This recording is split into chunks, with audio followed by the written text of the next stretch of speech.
my window. Hello, traders. Gary Wagner with the Gold Forecast here. It is 11 a.m. Wednesday, the 13th of April here in Honolulu, Hawaii, and this is the daily report and review for gold. We do have gold currently trading higher this morning.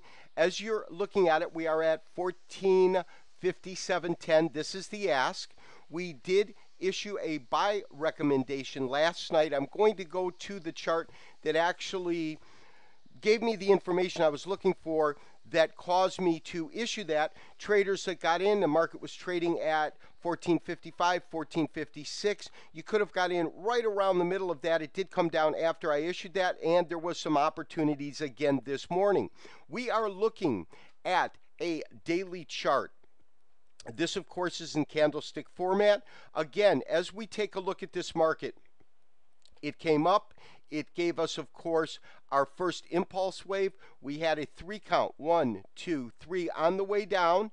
And then, as I said, what I am looking for on this particular leg is going to be wave 3 to be a 5 count. And so far, we've had 1, 2, 3, 4. And so I believe that what we're currently going to move into right now is going to be, in terms of the minor count, the 5th wave within, of course, wave 3, and that, of course, is within our major count, wave 5. I know that's a lot to swallow, but it's worth it when we're making money, because I will tell you something.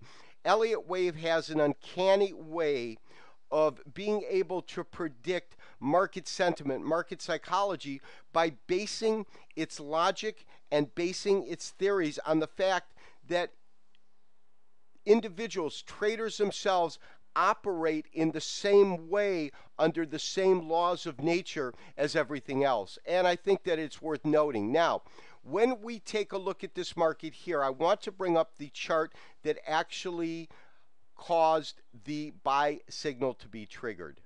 And traders, this is the chart that I was looking at, and this is where I actually issued the signal from. Let me go through this with you so you can have a sense or a feel for what my thought process was. Of course, let's start. We're looking at a 240-minute candlestick-based chart. Each candle represents 4 hours. When we take a look at this, this is the market moving up. It hits a new record top, of course. This is at 1475. You can see that after that we had a series of lower closes, meaning black candles. And we got that one particular pattern that I typically look for at the bottom of these waves, which is that 3-river variation. We did get our confirmation, as you can see, but then it immediately stalled on the following candle. This is that long black move down right here, and this is where we got our low. Now, at the same time, when we look at our Fibonacci retracement, I have highlighted this 1451 area because that is our 38% level. So it's a logical level for us to look for. The market bottoms, and lo and behold, we got this pattern again. We got this 3-river Morningstar variation, and when we got our confirmation, which is right in here, as you can see, the open is right at 1455. That's where I actually got the trigger, because what I felt was that we had a confluence of signs. We had good support based on Fibonacci retracement. We had a candlestick pattern that I felt has been decisive in the past, and it was coming after a failed pattern. And I have found over my research over the last 2 or 3 months that I have seen that happen before, where it will fail the first time and the second time it's very valid. Now, in this case, the market did move up, and in fact, as it was trading, it hit a high of about 1462, 1463 over the nighttime session, but then we had some clutter, some chatter, so to speak. We do have President Obama coming to speak about the budget deficit reduction.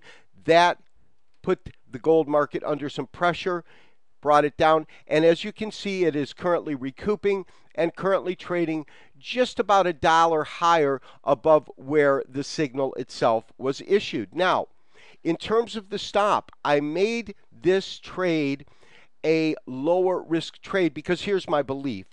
If in fact the market takes off and we found a bottom, great, because as I said, what I believe we're in is the fifth minor wave of this intermediate wave 3 impulse wave. However, if it stalls again, as we saw right in here, I don't really want to ride it down much below what I consider to be fairly critical support. So by placing our stop, and we placed it right in this area here, we're placing it well under what I'll call the day-to-day chatter, these lows that you can get right in here that are really, I believe, typically the professional traders stop hunting. They're looking to see if they can trigger some stops. So I need to put it below the chatter, but at the same time, I didn't want to risk a lot. And so typically on a gold trade, we're risking a lot more than, say, 39 to 55, which is only about a $16 risk on a trade. We typically have to risk more. However, my belief is if we're bottom fishing, and we're certainly looking to pick the bottom of this particular area, if we're going to bottom fish, then we want to keep that stop tight. This has been Gary Wagner, wishing you as always good trading. We'll talk to you tomorrow for another daily update. Bye-bye.